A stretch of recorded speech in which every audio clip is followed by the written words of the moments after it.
may boses na ako. Ayun no, di ba? O ngayon, magandang hapon po sa inyong lahat. Aban, parang di ko pa ata nakamayan ng magagandang mga lola na may kilay pa. Ay, dinaig ako talaga, grabe. Mukhang pang sexy pa ang kanyang kasuo. Ay, ito naman, talaga namang gintong-ginto talaga ang puso. Hello, Nay. Magandang hapon. At si Nanay naman, mukhang napakasipag ni Nanay. Parang pagod na magluto, kakahugas lang ng plato. Ngayon naman, magluluto na naman ng gabi. Ano po, ang hirap talaga maging nanay. Pero dahil tayo po ay isang ina, hindi po natatapos ang ating pagmamahal sa tahanan. Kadalasan pati yung kapitbahay, tutulungan po natin, ano? Maririnig natin, oh, huwag ka nang makipag-away sa asawa mo. Wala ka namang mapapala. Magkwentuhan na lang tayo at magluto tayo mamaya. Di po ba?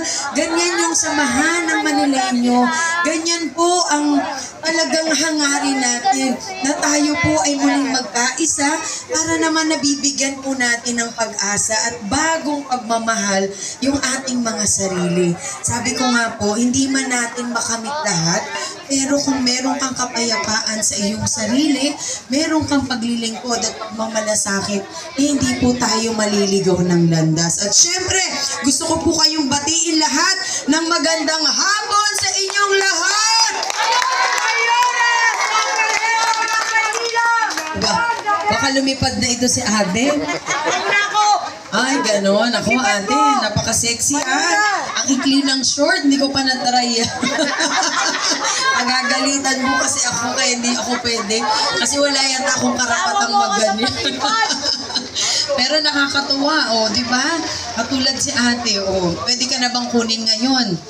Nakahanda po! Kahit anong oras! Nakahanda na siya. At syempre, handang-handa rin po ako.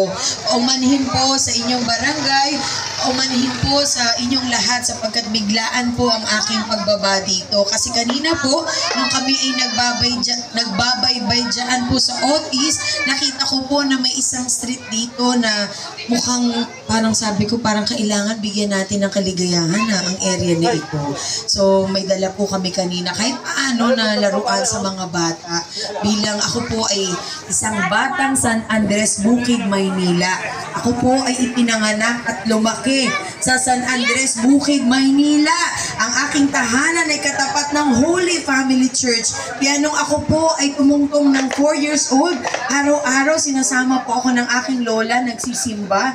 Kaya natuto po akong umawit. Doon ko po natutunan na ang isang lola talaga kahit mahirap na, nahirapan, nakukuba na, eh talaga namang kare-kare ang kanyang apo. Dahil sabi ng lola ko, ako nga raw yung pinakamaputi sa amin, eh dahil hindi siya ganong kaputi, gusto niya mahawa sa akin. So mahahawa daw siya kapag lagi kami magkadikit na dalawa. Kaya naman ito po ang bunga, yung kanyang pagmamahal sa akin, pagmamahal ng aking papa at mama, isang marathamundong ang nabuo sa mundo na may magandang pagmamahal para sa kanyang pamilya. Kaya naman nakita po ninyo ang aking video kanina, hindi lamang po tayo talagang handang bumaba, kung hindi yung nagampanan po natin mula 2022. Proud po akong sabihin ay, dahil yan po ay pinaghirapan natin. Sapagkat nakita ko po na ang mga senior citizen ay matagal nang napabayaan. Nung ako po ay nagkakaroon ng outreach program para sa mga kabataan, kadalasan dahil may dala akong magician, may dala akong dancer, may dala akong burger na Jollibee, may dala akong bola, ang mga lola nagtataka kung bakit hindi pa bumabalik ang kanilang mga apo. Kaya nang lumabas si Lola at nakita na ako po ay nandoon, aba, nalibang din ang ating Lola.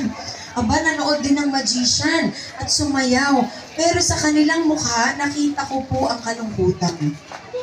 Nakita ko po na parang isang bata na naghahangad ng atensyon dahil tayo po minsan, magulang tayo, ang ini-expect ng anak natin, kaya natin lahat ng problema. Pero sa ating damdamin, minsan, ang kailangan lang natin ay mapakinggan at mabigyan ng atensyon ng ating mga anak. Doon lamang kapag bumati ang iyong anak sa umaga at maalala ka, ay malaking bagay na po, ano? Yung makita ka ng iyong anak at sabihin niya na, Mami, ang ganda mo ngayon, Ma. Gusto mo ba ng almusal? Yung ganun kasimpleng bagay ay isang malaking pagmamahal ng ibinibigay sa atin. Ang talagang paglilingkod para sa Maynila. Paglilingkod na matagal nating hinahanap. Ako po ay 47 years old na. Batang-bata. Pero hanggang ngayon, hinahanap pa rin natin ang katulad natin. Tama. Hinahanap natin yung katulad natin na bababas anumang oras at hindi po mag-aalangan makipag-usap sa atin at malaman ano ba ang sitwasyon talaga ng Manileño sa baba. Yun ang hinahanap natin, kaya kung ako po ay inyong titignan, hindi po magharbo ang aking itsura dahil ang gusto ko pong maging magharbo ay ang programa na dapat ibaba sa Maynila! Na gusto ko po na ang 34 billion a year na budget ng Maynila every year ay dapat makababa sa Manileño. Hindi po dapat carpoolin lamang ang nakakapasok sa loob-looban.